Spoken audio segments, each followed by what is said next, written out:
taking a critical look at the gaming news of the week. This is Augmented Reality, Presented by the Triple S League. Hey everybody, welcome to the Augmented Reality Podcast, your source for news, leaks, and insights about games in the gaming industry for September 16th, 2020. Big news day today, so lots to talk about, lots to pack into this hour that we have on these Wednesday shows. Glad you're all with us. I'm here with Obsidian as always. We're going to be going through some Cyberpunk news, some PlayStation 5 news. We had the PlayStation 5 showcase earlier today, which revealed a bunch of things, including the release date and the price for the PlayStation 5. So this is going to be interesting. It's going to be very interesting because they have, it's the same price as the Xbox. Let's put it that way. It's the same price as the Xbox, basically. So there were questions about, are they going to undercut Microsoft? What are they going to do? So we'll compare the two and also talk about a bunch of the games that were not. There were some new games revealed, but also some more information given to us about upcoming games. Some of which are exclusives, many of which are not. Anyway, tell us in the chat when we get to that point. When we get to the PlayStation 5 point, if you put them in now, I'll of course miss them by the time we're there. But once we start talking about the PlayStation 5 games and stuff, tell us which ones were your favorite reveals, and tell us which ones you are more, you want to learn more about, or tell us what you didn't like about the showcase. All right. Of course, if you are listening in the live chat, do say hello and post your comments and questions there as well. We'll read and respond to as many as we can throughout the podcast. Saib, how you doing today?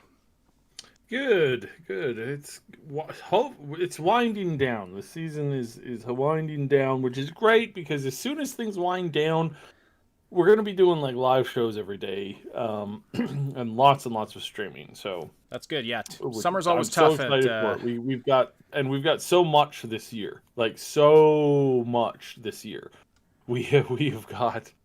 This is probably going to be one of the best years for gaming ever, I think. You think so? Well, like the next 12 to 18 months is going to be probably the best year and a half-ish in gaming ever. Because we've got so much good stuff coming out, so many things that are really trying to start to push boundaries and break up monotonies, not monopolies, but like the monotony of stuff that we've had. People are really pushing stuff, and we've got new tech that is finally solidly on its way. We can say that, I've been talking about, for years I've been talking about some of the like fringe tech that's been worked on in places, and a lot of this fringe tech is still, for the most part, exploratory. And most people find that hard to believe. They're like, what do you mean? Like, technology that's being worked on today is obsolete in 5 years. No. Some of the technology that's being worked on today is what things are centered around like 10 years, 20 years from now. Like, there's a bunch of games that are popular today that had their initial their initial vertical slice start to be, worked on, their engines start to be worked on 20 years ago. Like, that's insane that there are games today that's engines and core makeup were designed like literally 20 years ago. Yeah, like individual instances of technology go obsolete really fast. You buy the new iPhone today, it's obsolete in about 3 days. But the concept for the iPhone, it's built on the ones that came before, and there's similar things. There's things in the modern iPhones that are based on the original iPhones, and so things like that. It's those technology jumps, those. And especially we're seeing that in the area of AI right now. We're seeing that very heavily in the area of AI. We saw in Nvidia's showcase how they're using AI with graphics technology, their DLSS technology, which allows them to upscale graphics more efficiently and with as good of quality as if they had natively rendered them at that resolution.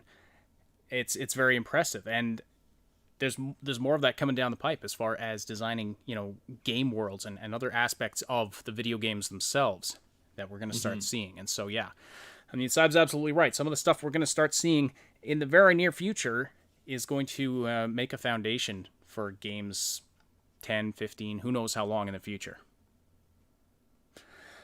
And all right, so let's dive into the Cyberpunk stuff quickly. Actually, a couple of other, just a couple of quick stories. If you're a fan of Tony Hawk's Pro Skater, apparently the remake is really, really good. That's what we've been hearing.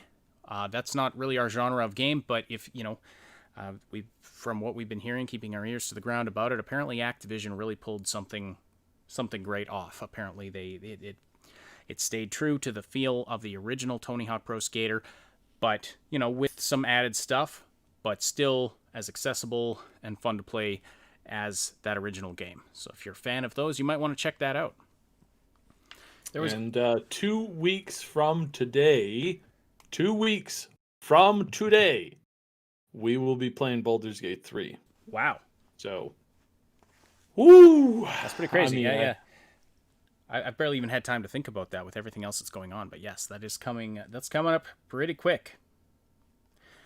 There's also, in the tech world, we're not going to dive too deep into this, but there was some curiosity about it, some discussion about it on the Discord server. But Nvidia has just announced that it is acquiring ARM, which is a British chip designing company.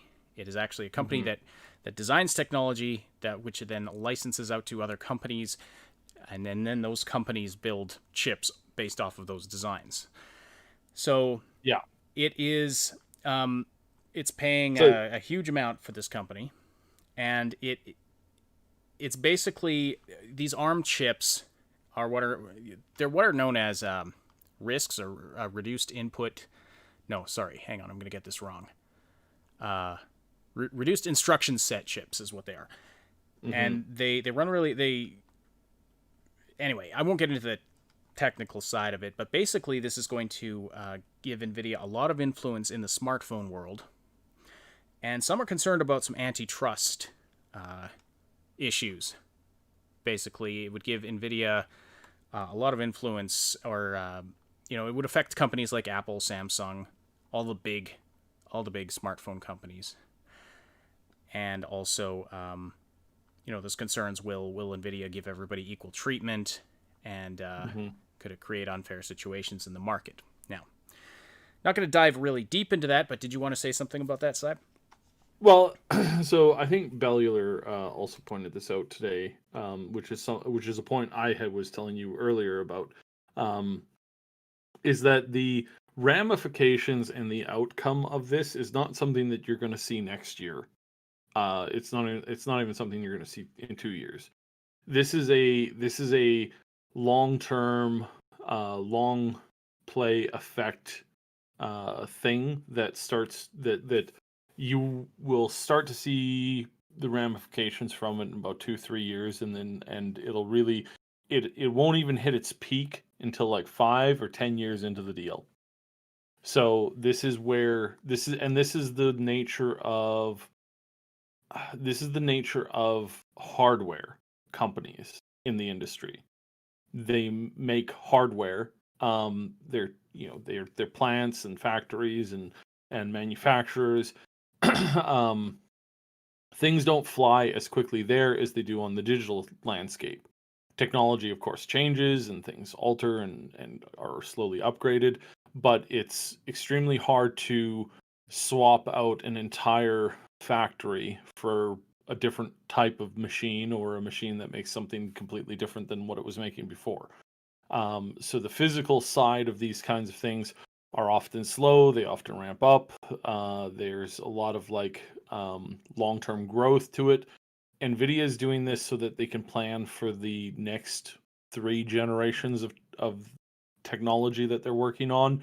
They're not planning for the card that's coming out next year. They're just not. And the stuff that they're working on for next year, that stuff is it's already in the oven, essentially baking, or it's in the early stages of baking. Their current gen, the 30s, they're done baking because they're shipping. Aren't they shipping today? No, they're shipping tomorrow. So it's like, yeah. Well, I guess they're in the process of being shipped today. So yeah, they're done. They're out of the oven. Quite literally. I'm using oven references because of what he did on the stream. Mm-hmm. But yeah, no, this is good, but some people are like, wow, this is going to change everything as of next week. It's like, no, hard asset manufacturing companies, when a big company buys them out and they're planning on doing something, they're clearly working on something for the future, and they're clearly planning for a few years down the road. They're not planning for next year. This is something that we won't see the immediate effects from for a fair little bit. And there may be some issues with some legal stuff that they might have to contend with. The sale seems to be solid, so and a done deal now. So kind of a little late for that. I would have thought if there was going to be some questions that they would have come up before the purchase, because when you're doing that, it's like, certain companies have to be approved for mergers by local governments, because I don't know if you know this, but the government doesn't like being the least most powerful thing in the room. Did you know that? I think that's generally true. Yeah.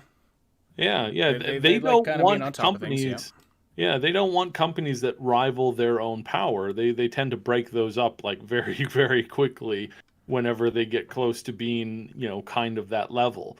And so they've got to approve things, and then they keep an eye on it. And then if it gets too big or too powerful, then they break them up and force them to, split down and dissolve, major company assets. And then if there's any one particular person or group that's benefiting financially, they make sure that they can't, have any say in anything, because they just don't want people that are too big for their britches. So yeah, that's interesting, something to note. Yeah, most countries, I don't know if you know this, most countries, including the States, used to have a 100% tax rate after a certain income, which was equivalent to like a quarter or like a quarter of the entire country's GDP. So if you're making more than I don't know how many countries still have this, but if you're making more than, like half of what the government makes, then they just take everything after that. So, because again, big shocker, big fish don't like being in a fish pond with another bigger fish, because bigger fish tend to eat smaller fish. That's the way it goes. So, yeah, little government intro for you, which I'm sure everybody could either knew or had an inkling of. So. Creature Kobe asks, riddle me this, should I get a PS5 at launch or wait and get a 3080? I can't answer that question for you. Get the 3080, man. Get the 3080. I mean, seriously though, like we're going to cover a lot of these games, and I'm excited for a lot of these games that were announced today. But I'm still not buying a PlayStation. Again, I don't hate the PlayStation. I dislike its current leadership. Doesn't mean that I actively hate the games that are created on them, especially now that we see that a majority of these games are definitely coming to the PC. Yes, that is true. So a lot of them will be coming to the PC. So I think with the whole, there are some people who they just want simplicity, and therefore they just want to buy a console. I've known people like that. They're like, no, I don't want to mess with a PC. I don't want to deal. Yes, I get that I can get more, have more versatility with it. It can do more things, but they just don't want to mess with the complications of that. That's the one situation where I'd be like, yeah, go buy a console. I mean, it's up to you what you want to do. As for fighting about which is better in other ways, I prefer the PC. Let's put it that way. Plus, think about it this way: if you get a 3020 or a 3080 or 3060 or something like that, you can take your old card and mine it for Bitcoins. Now, I know some people say, hey, hammer and chisel, the only thing that I need to break apart that card to go mining for Bitcoins. But some people are swearing on the whole wood chipper thing. So, because apparently they might get more coins that way. So I don't know exactly. Mine it for Bitcoins. Oh, I get it. At first, I was not sure where you were going with that, and then I realized, this is a joke. Okay, gotcha. Yes. All right. Yes.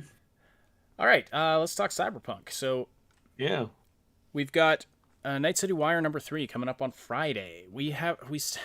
It's been a week, folks. We still haven't hammered out exactly what we're doing. We will be covering it in some way, shape, or form. We'll let you know as soon as we possibly can. But there's been a bit of a scheduling lineup change as far as that goes.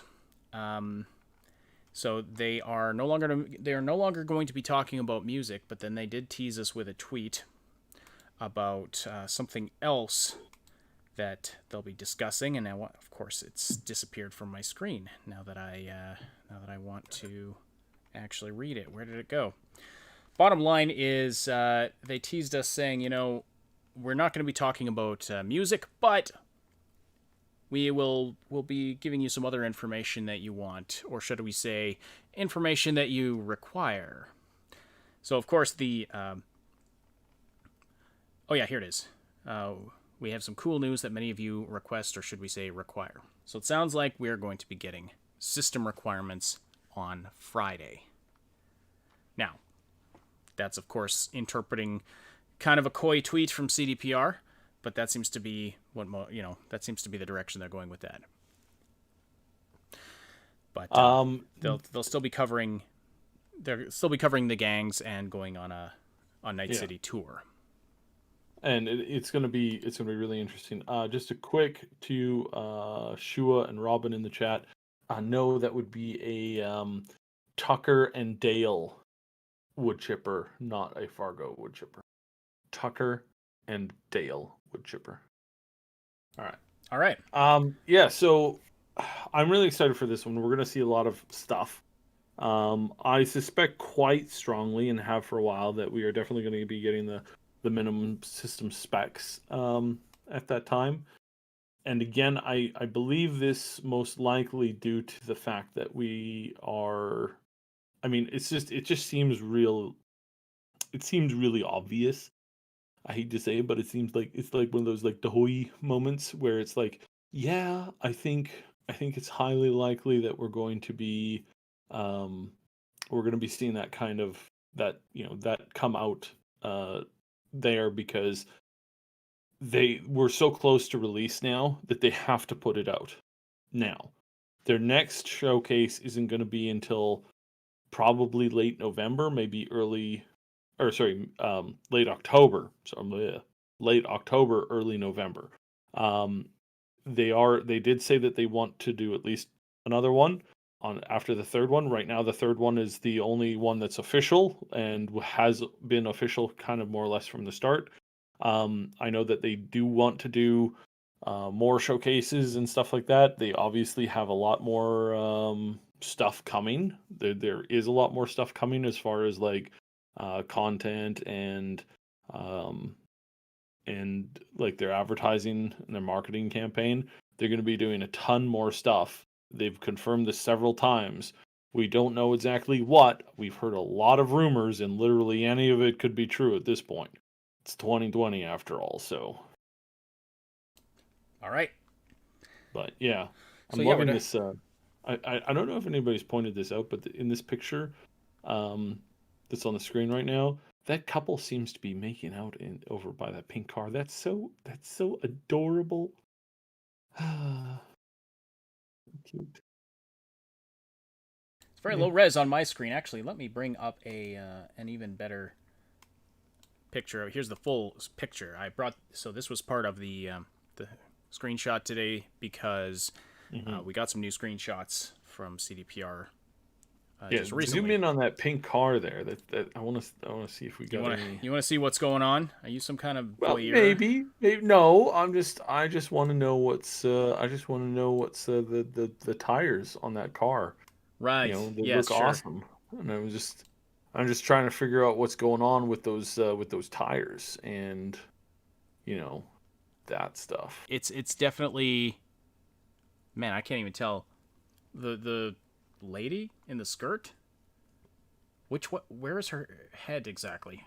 So we got her feet facing forward. The lady in the skirt is the one with the yellowish hair that's like standing in the back. Oh, she got some kind of a hat or something on. Oh yeah, okay. The person in the red, who's in front of her, is looking down at the shoes or something like that. Yeah, no, they're not making out.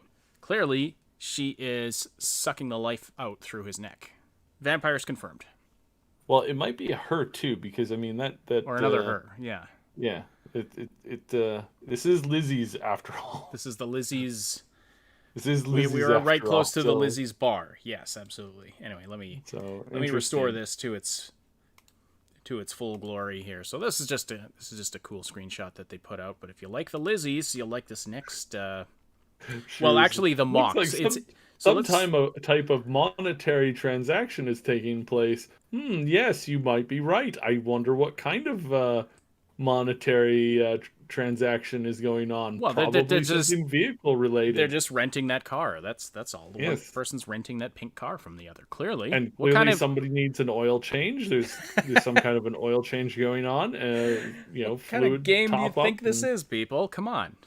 Think it's some kind of Seriously. gritty adult game where lewd things happen? If you like the Moxes, which, by the way, so the gang is not called the Lizzies. Lizzies is the name of the bar. The gang is called Yeah. Mox, or the Moxes, or something like that.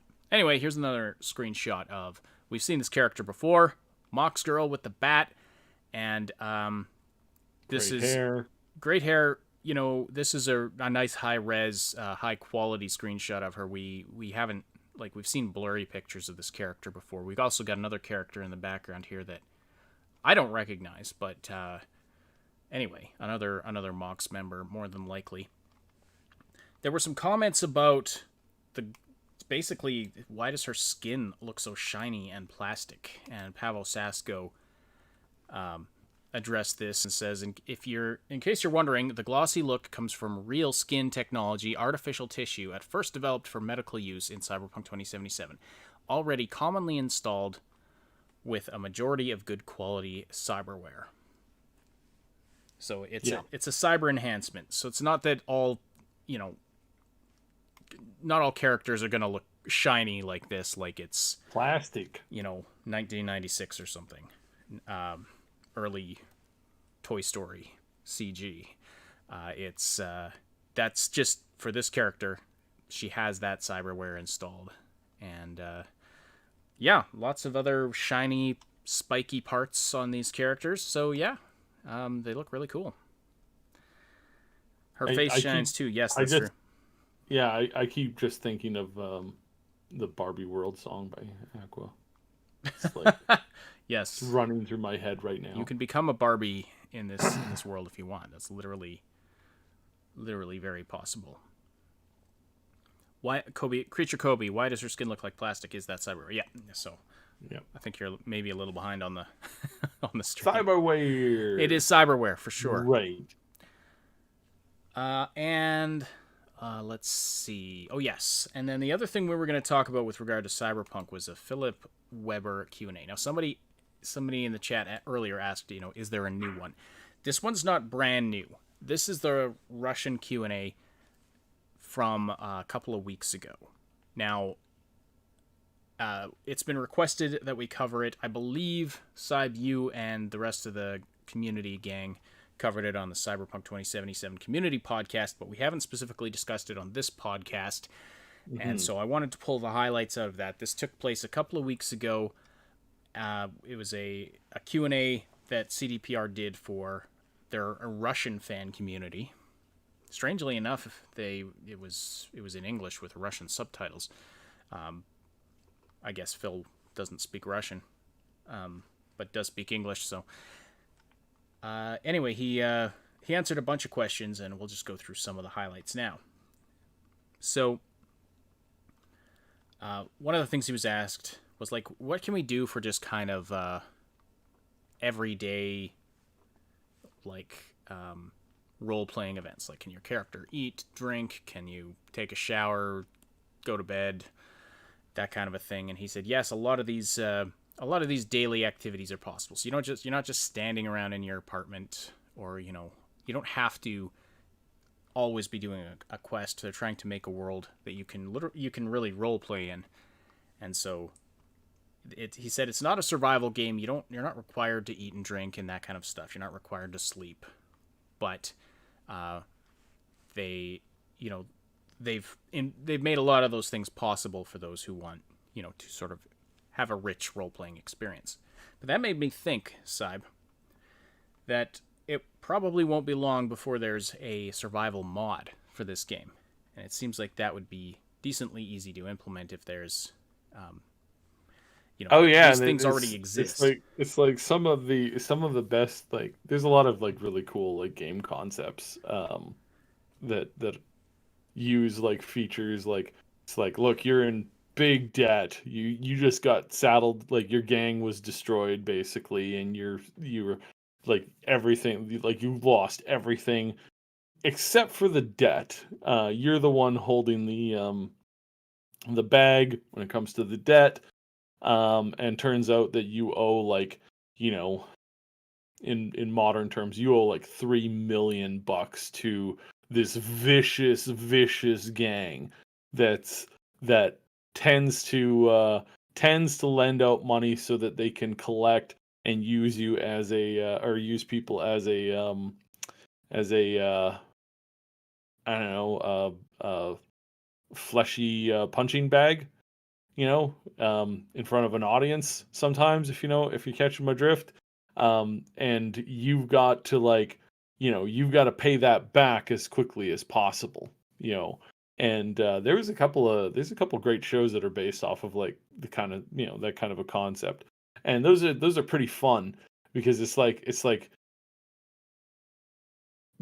how do you do a survival game inside of Cyberpunk? Well, you could just like go out to the outskirts and have to deal with like that kind of type of survival, but that's really like that's been played out a lot. Whereas with this, I think like that kind of a setting and needing to do a certain amount every single day, or like you have to survive like being hunted, it's like that might be more interesting and a lot more fun. So Right. yeah. Plus, I Yeah, mean, but if you just want the added, gameplay of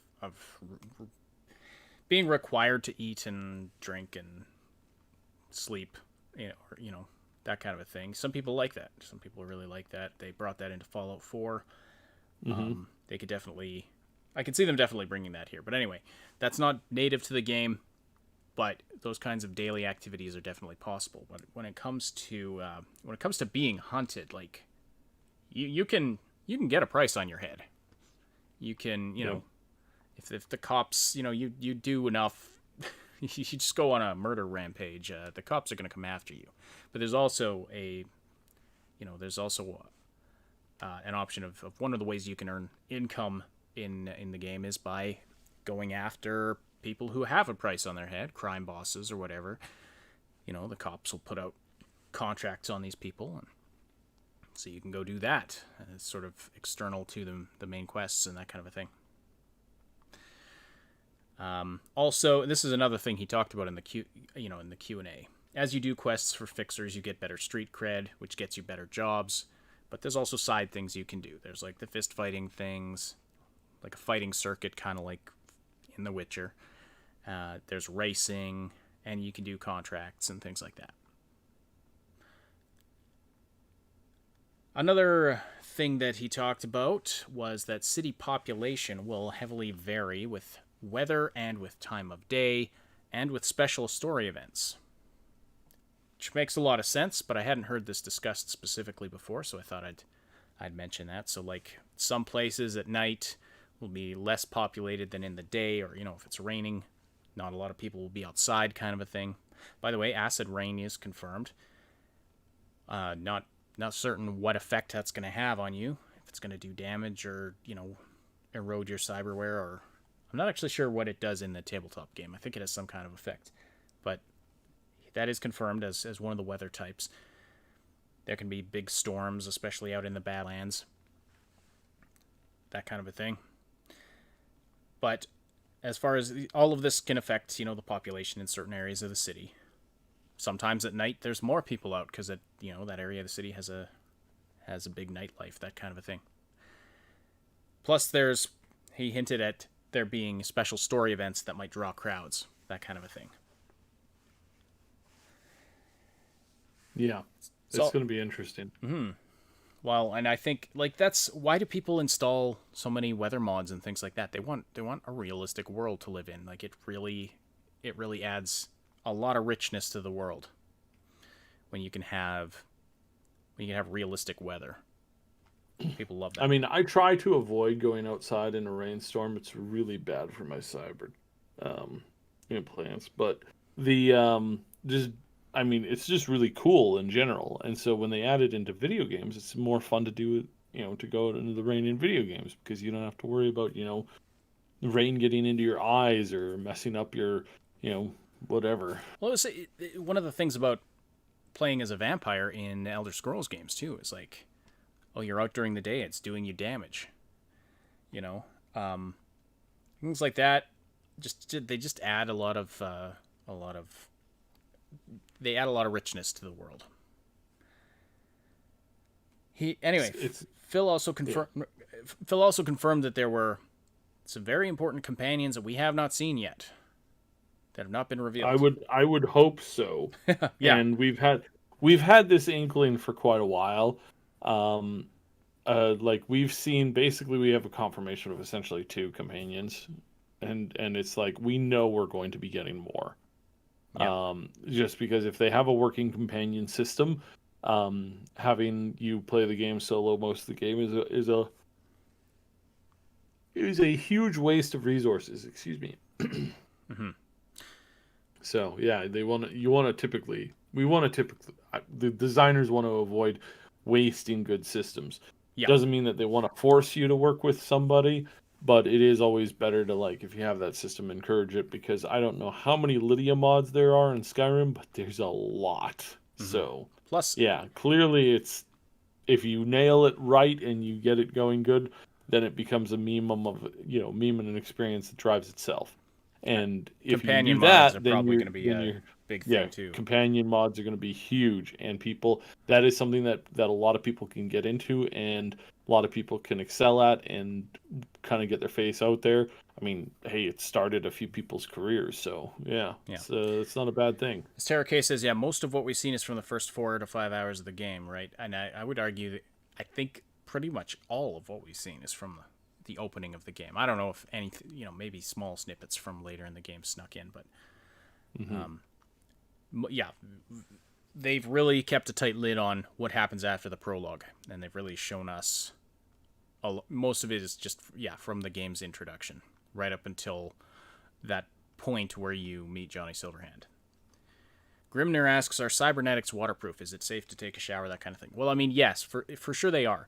Now, in the tabletop games, if I recall correctly, there is some kind of an issue with the water, like if you go swimming out in the ocean, there's some kind of issue where the water, some property of the water degrades your cyberware. I don't remember exactly what it is, but as far as generally being waterproof, yeah, like you can walk around in the rain. Although that's why I said, I don't know if the acid rain, if it's really acidy. Sorry, where did you get this from? That's something Mad Queen told me a while back. I don't remember the details, but okay, yeah, no, that's in the pen and paper. You can go swimming as much as you want in Cyberpunk 2077. There is no problem with swimming or water issues. Yeah, whatsoever. well, that's what I'm saying. In the pen and paper, there was this issue. I don't think they're bringing that into Cyberpunk 2077. No, that has been hard confirmed. They toyed around with it, but they ultimately decided that, and if people want to explore the water, go ahead and explore the water. Like, have at it. Go have fun. Like, there's not much in there, and it's for the most part a waste of your time. But if you want to waste your time, then fine. And I really like this approach. I dislike games where it's like, oh no, I went more than 5 feet into the water and I was suddenly eaten by a bunch of fish. Like, it's why better are you than gonna an do invisible wall. I mean, but they have said that it's I don't mind invisible walls like 20, like a good swim offshore. I think that's fine because it's like it's just, it boils down to like realism, right? It's like you have to agree that most people, there's not very many people that go out to the beach and like, hey, I'm just going to start swimming west forever. No, but if you did, you're not going to hit an invisible wall. Yeah, but you're also not going to shark or something ever again either. So sure, you get swept out to sea, or anyway. It's one of those scenarios where it's like, I don't mind that. I prefer them to give us a huge chunk of coastline to put some, like, be creative, have some fun putting stuff, down in the ocean floor. Let people do some exploring for the fun of it, and that's fine. And that's good. And there's nothing wrong with that. Some of the worst, not worst, some of the best, most challenging dungeons have been dungeons in video games, have been dungeons in MMOs where it's underwater. And It's like you can't save, you can't reload, and you're just trying to like find your way through the water by yourself. And it's like, good luck, buddy. a lot of It's the like, most hated dungeons in games have yes, also been. but like I said, most challenging. People hate it, people love it, and it's like, to me, it's like, yeah, that's good. Anyway, we got to move on from this, but there will be a lot. You can explore the water. That's the bottom line. They've said there's not a ton there, but there might be something for you to find. All right. We've gotten additional confirmation that you can go through the game non-lethally. You can go through the game without killing anybody, but you cannot be a full pacifist. So, let's kind of nail that one down. Yes, you can go through it without killing anybody, but you can't go through it without fighting. I mean, I suppose you could, but you'd probably get a game over. Because character death equals game over. That's how the game works. You cannot go full cyborg with your cyberware, but you can install a lot of cyberware, but you can't go full conversion like an Atom Smasher type. And also confirmed, you can redistribute your skill / perk points, respec your character basically without restarting and re-rolling. So I'm glad to hear that. So we suspected that would be the case, but confirmed now for sure. It may have been confirmed before, but anyways, it was good to. Sometimes when you've been covering a game for years, sometimes you can't remember, was that just a rumor or did someone actually say that? Or was that speculation that just seems really, really on the level? Like you start to mix up facts. I do. Yeah, anyway. I Side doesn't have that problem. You don't necessarily have to kill people. You can put non-lethal ammo in and go through and knock everybody out. I said in the community podcast, I have a dream of going into a building, just like double Uzis or something like that, bringing everybody down, and everybody's like, oh no, and then they wake up like an hour later. And they've been like, there's a little tea party prepared for them. They're all sitting in like comfortable little things with like little pillows under their heads, and they're like, "What the hell? Oh, we were just knocked out, and somebody made like yeah. So your auto pistols were full of tranks. That's funny. Yeah, and just go through that, and then I would just record the reaction. Just like that would be so fun. A bunch of like in a game, hardened, right? In a game. Yes, yeah, a bunch of hardened like cyberpunk gangs, and they're like they're fighting tooth and nail. This person who's like invisible ghost walks in and just starts taking them out one by one, and they're freaking out. They're like, oh no! But then and then they wake up and they're in a little room, and there's a bunch of tea cups set out for them, and a little bunch of stuffed bears sitting around the place, and they're like, what the hell? So fun. Right. All right, so that's what we've got for Cyberpunk news today. We got to move on to the PlayStation event, but if you do want to, we're glad to see everybody so active in the live chat. Now is the time to start telling us what you liked from what you saw from the PlayStation event, if you want to do that in the chat or in the content requests channel on our Discord server. And speaking of the Discord server, if you want to keep the conversation that's going on here going after the live broadcast, we welcome you to join the Discord community. You can find the link in the description below. It's a place where you can chat with us and other Triple S community members about all the things we love to talk about. Stay up to date about everything we're doing here at the Triple S League. Find people to game with, find great conversations, watch events like today's PlayStation 5 event, things like that. Click the link below to join. Be sure to say hi to us in the welcome channel. Funky Moin is very excited for the Demon's Soul remake. He was Unfortunately, Demon's Souls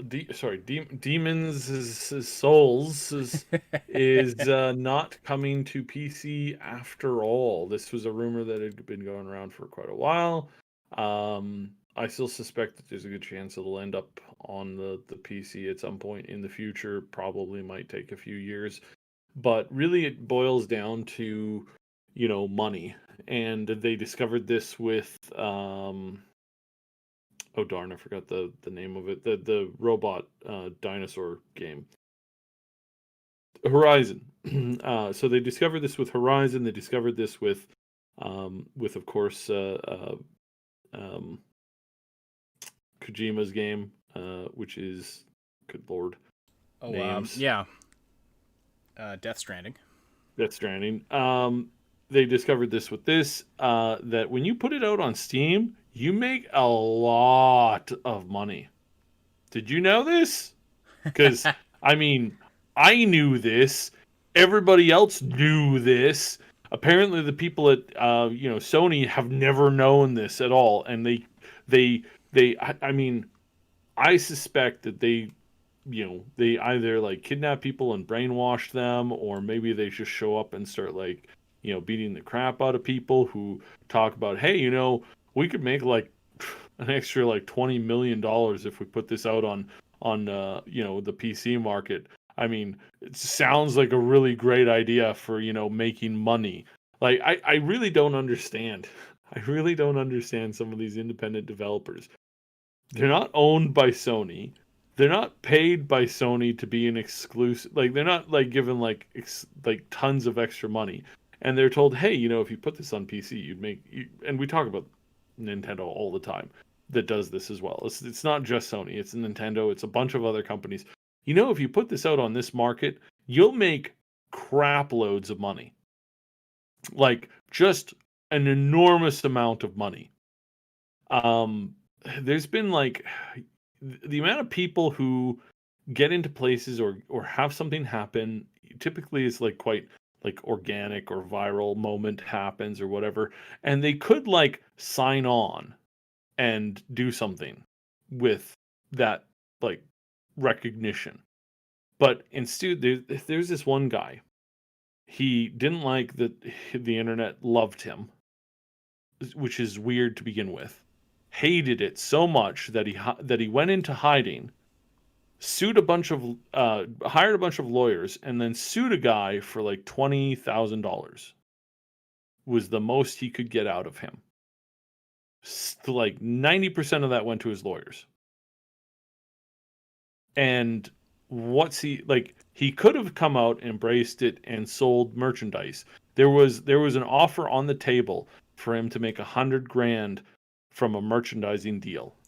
$100,000. He chose $5,000 or less, essentially, to sue somebody. Like, why some people do that? I just like why some people do that. Why some people make a game and then say, "Hey, I see all these fans that are literally lining up out the door." It's 10 times bigger than the line that I had when I was selling it on this exclusive platform. There's nothing legally in the way of preventing me from selling it to these people. I would just have to do a little bit of work for it. But you know what? I think that would like corrupt their artistic integrity? I really don't know. I'm mostly asking the question because I can't figure this out. There's some people who I just chalk it up to general stupidity, who is just incapable of understanding that, hey, we can make money. And that money, excuse me, we're artists. We don't make money, okay? Making money makes you a sellout or something. I can't figure it out. So yeah, no Demon Souls, unfortunately. That's too bad. There was a lot of games that said in today's event console exclusive. Yeah. Not PlayStation. And console exclusive usually means it'll also come to PC. Yeah. When they say console exclusive, they mean it's also coming out to the PC. Generally. So yeah. Because again, people understand that I mean there is like, especially with streaming now, like game streaming to phones, there are some games that they were expecting to move like 50 million units, and then they took it to the, mobile market, put it on the mobile market, and they got 100 million more sales. Why anybody looks at this and says, "Oh, no, we're just gonna stick with the 10 million sales. Like, we have no interest in making another, half a billion dollars. We just, that's ridiculous. What kind of an idiot would do that?" Like, well, we'll have to speculate about that further another time because we got to get back to the event here. Yeah. Let's talk about the price first and the release date, and then we'll talk about the games. So November 12th is the release date for the PS5 in United States, Canada, Mexico, Australia, New Zealand, Japan, and South Korea. It comes to the rest of the world on November 19th. That date sounds familiar. It does sound very familiar. Release date of Cyberpunk 2077, if anyone's wondering. Anyway, so the first release date for those companies those countries that I mentioned is November 12th, 2020, 2 days after the Xbox Series X release date. So very close. Within 2 days of each other, so that's basically the same time. Now, let's talk about the price. The Xbox Series X, $499 US, and the Series S, the light version, if you will, that kind of has the same. It'll run the same horsepower, but with only, at less resolution. You'll get your 1440p at 120 frames per second, as opposed to 4K 120 frames per second, is I believe the numbers on that one. Which, I mean, that's going to be plenty for a lot of people. That one comes at, that's $299 US. So $499 for the Series X, $299 for the Series S.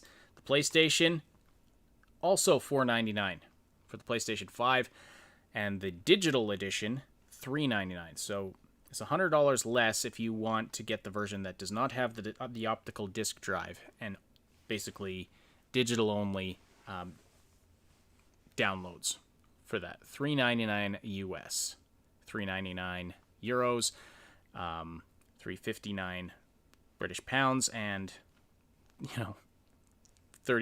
40,000 yen, if I've got my currency symbols correct. So that's your regional prices on those. So yeah, $100 more if you want the optical disc drive. Now, this, I mean, by the way, I mean, this is all very fresh info. So there's going to be a lot of analysis coming out about all of this over the next little while. I don't know what to say about that. Do you think that's going to be enough of a selling feature that a lot of people will get the one with the disc drive? I think it will be. Yeah. I think they're entering a situation that is, I mean, it's the $100 extra is basically mandatory. I mean, it's mandatory for most people. Like, it really is. Which definitely is going to play into some factors, because some people are going to be looking, like an experienced gamer is going to look at this scenario and say, "Look, I need a disc drive. Otherwise, it's either that or I go entirely digital."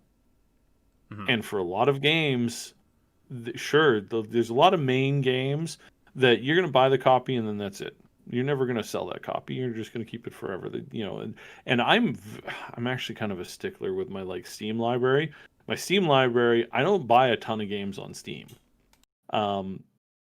Especially not considering the job that I do as somebody who plays games quite actively. I don't buy a ton of them. Like, I'm not putting 5 to 10 new games in my library per month. I'm barely putting in 1 or 2. Barely. I think it averages out to like 1 a month. Sometimes it's 24 a year, depending on how busy the year is. And that's for and I would never return any of the games on my list. Like, I have 104 old games that I do not look at anymore. Most of those are purchased games. Most of those are not free to play. and then my list of like current games that I will rotate in and out that I have, that I haven't removed from my list entirely hangs around like 30-ish to or 35-ish to 40. So for some people, they can do the whole digital thing, but for a lot of experienced gamers, they're going to be looking at this, they're going to say, I'm going to spend an extra $100 more in order to have the ability to go in, buy a used game, play it for 2 weeks, then take it back to the store and sell it to somebody else. Interesting. That's interesting. Yeah, That is interesting. Well, that That's is very that's a good point. That is a good point. Mhm. That will allow that kind of thing. The Xbox Series S definitely does have it's gotten some criticism for its low SSD size, but I'm finding that the PS5, like the Series S, has a 512 gigabyte SSD. The PS5's is bigger, but it's only 825 gigabytes. So it seems like you can have 7 or 8 AAA games on there instead of 4 or 5. That doesn't seem like that much of an improvement. Yeah. I was thinking maybe disk drive size might be something that pushes people toward the PS5 over the Xbox.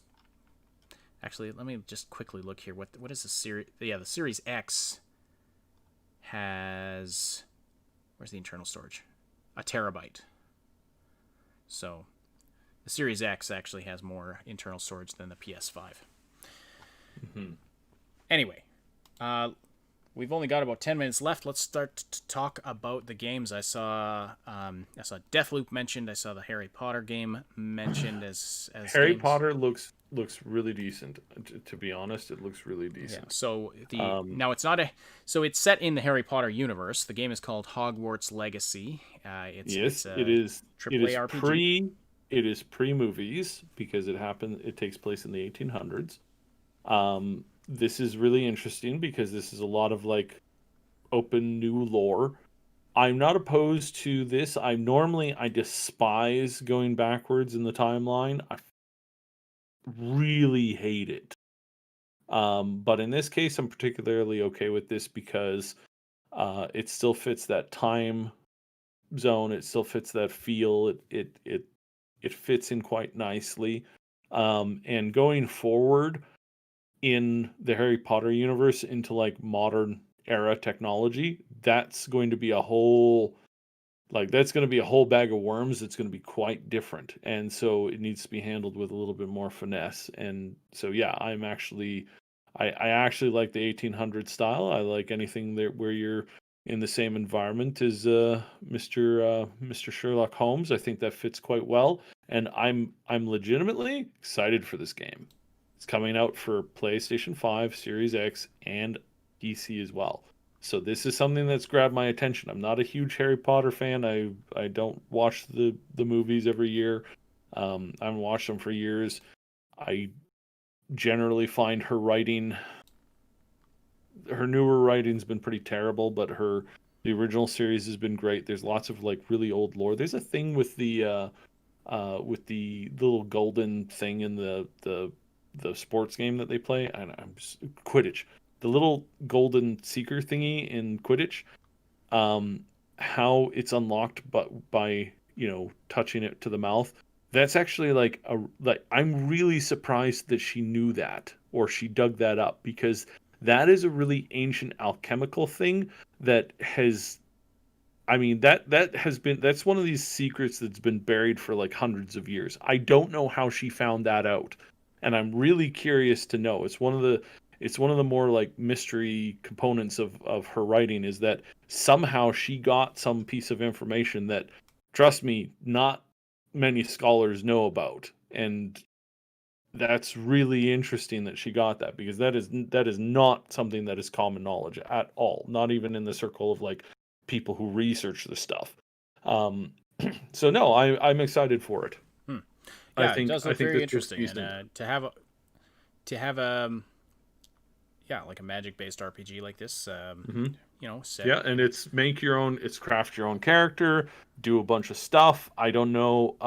I do not know if they covered it all. I didn't see anything about multiplayer or how that works, or if it's a single player RPG-ish. If it's an open world kind of thing. I don't know anything about it yet, but my interest has definitely been piqued, and I'm not going to run out and pre-order it tomorrow, but I am definitely going to be paying attention to this title going forward. I had received a lot of suggestions from sources in the industry saying, no, dude, this game is looking really, really good. They're really, really happy with the direction that it's going, and they think they've got a big hit on their hand. This coming from experts in the field. So Cool. I'm like, okay, I'm paying attention. It's looking great to me. Spider-Man Miles Morales looks pretty good. It's a little cheaper, which is nice. So yeah, that's kind of nice. I was kind of hoping that they would get oh, darn, now I forgot his name again. Guy who plays Troy in Community. Get him to do the voice lines would just be like hilarious, but no, I like where they're going with that. It's a little cheaper. It's like good. I'm not gonna get it, but I'm like, good on you guys. That's solid. It is it's a direct sequel to the previous Spider-Man game for the PS4. Looks like. Also, apparently Miles has some unique electrical abilities. So there was quite when I was watching it with the community today, there was some questions about like why is like lightning shooting out whenever he does certain things, and so apparently he's got some electrical abilities, so that's really cool. So it does make sense. We saw him turn invisible, launch a bunch of enemies in the air.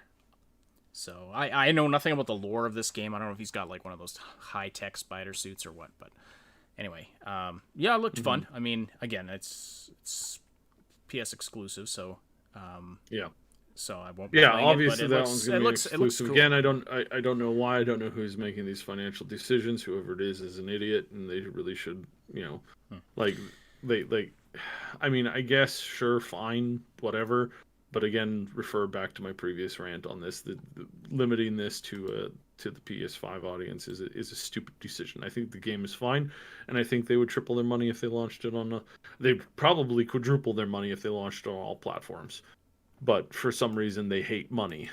I guess it's more important for them to retain the iron grip on their console exclusives than to make money. Well, they kind of need that to fight with it. Although they did announce their own version of like the Xbox. What is it called now? They announced their subscription service that gives you access to a bunch of games that competes with Xboxes. Now, this is very new info. Haven't hashed it through to look at what kind of a value it's going to be, what kind of games you're going to be getting on that. But anyway, they did announce that today as well. Other games, Final Fantasy 16. So yeah, it looks great-ish. It looks good-ish. It looks like it's the same engine as the last one. The graphics are, their Final Fantasy look pretty decent, but nothing groundbreaking here. No groundbreaking new tech as far as I can see for now. Definitely going to be something I've got to look into a little bit more. And again, with this one, probably permanently a PC Sony exclusive. Maybe it'll come to PC. I don't really know. It's kind of probably still up in the air. We saw some more from. Well, I mean, I don't know. Maybe. We'll see. Might be a few years. Might be one of those things where it comes out and then it comes out 3 or 4 years later. So yeah, we'll see. We did see more from Call of Duty Black Ops Cold War. We saw some gameplay from that one. We kind of made a lot of jokes about how it was such an 80s action movie looking thing. Gameplay looked pretty good. Resident Evil 8, saw more from that. Saw a new trailer for Deathloop. That's I saw somebody mentioning that in the chat earlier. I'm very interested in Deathloop. I like Arcane's previous games. It looks like kind of I got both Dishonored and Prey vibes from it, and it looks, it's from the same studio that made both of those games, both of which I love. So, yeah, I'm very curious about Deathloop. Devil May Cry 5 Special Edition for PS5 is coming, and it's got some stuff added into that. New Oddworld, new Five Nights at Freddy's. Yeah, what are your thoughts on this one? The Five Nights at Freddy's one. I'm going to probably Security watch. Breach. Yeah, I don't know. I love the franchise. I love the lore. I don't play the games. I watch people play the games and then laugh at them. I get freaked out. But I watch the game. I love the story. I love the lore. I'm not into playing the games myself, but I do love the lore behind Five Nights at Freddy's. So I'm excited to see Markiplier or somebody playing through the game. Yeah, no, I have to agree. Some of these games, like Five Nights, is one of those games that I enjoy watching brief snippets of other people playing it. I support I think the creator is as far as like game developers go, I think he's a genius. I think he's doing quite he's doing a lot of groundbreaking stuff.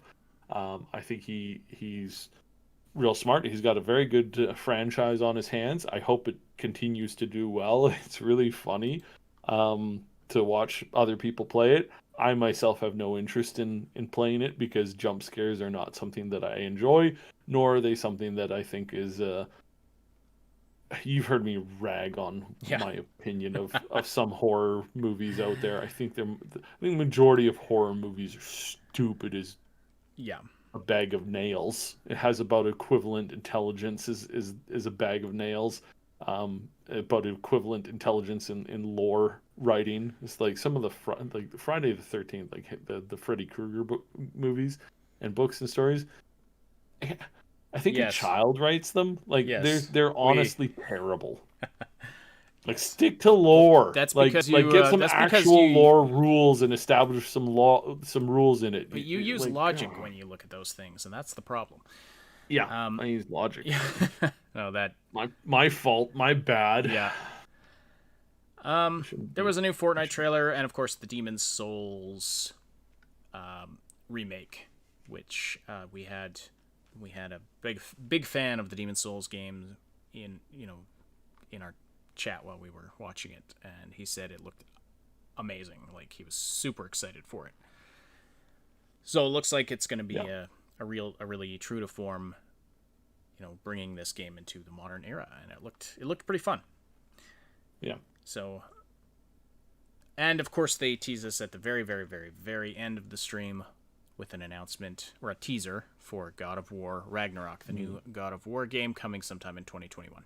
Christopher Judd is one of my favorite actors. I've met him a handful of times. He is an honorable, smart, intelligent, funny, very funny guy.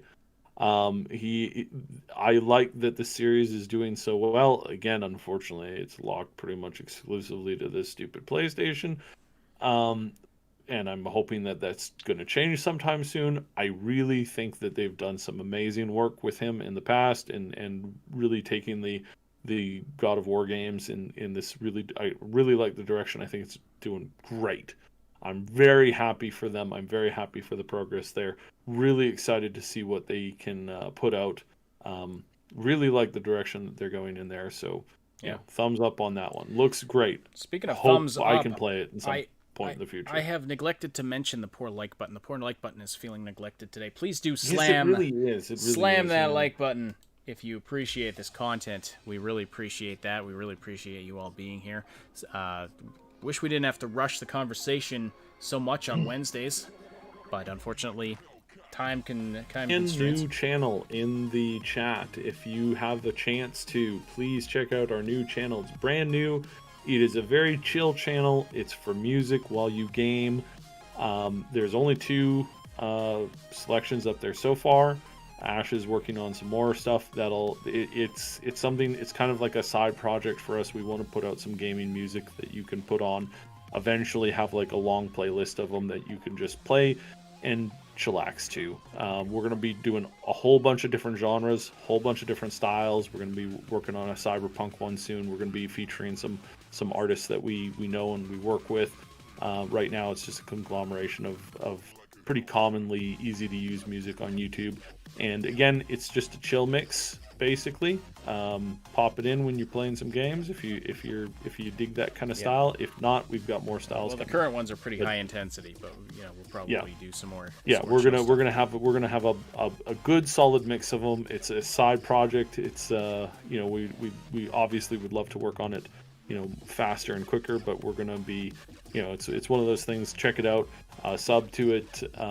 It's definitely not going to be a spammy channel. You're gonna get if you hit the the sub button and the subscribe button, you're gonna get probably one video every 2 to 3 weeks tops. So it's definitely good. It takes a bit of time, and we're gonna hopefully obviously have more content there in the future. But check that out and see what you think, and give us some feedback on it. All right, and with that, we'll wrap up the show today. Thank you, everybody, for the great conversation in the chat, for supporting the show by listening live or after the fact. Don't forget to slam the like button, like I said. Leave comments below if you are listening after the fact. And join the Discord server for great continued conversation and a great community. Special thanks to our Patreon supporters and channel members who help to make this content possible. Our big damn heroes on Patreon: Robin, Shua82, Time Bean, Schoolman, Lady Reaver, and our 2 anonymous supporters at that level. We thank you very much for your support. Channel members on YouTube: Mr. Pazdernik, Jer Schultz, Game Notes, Night City Punk, Terror K, Somnolence, and _let on. And if you're listening after the fact on any of the audio platforms that this goes to, we thank you for your support as well. Of course, remember that you can listen to the show live on YouTube and get the latest info sooner.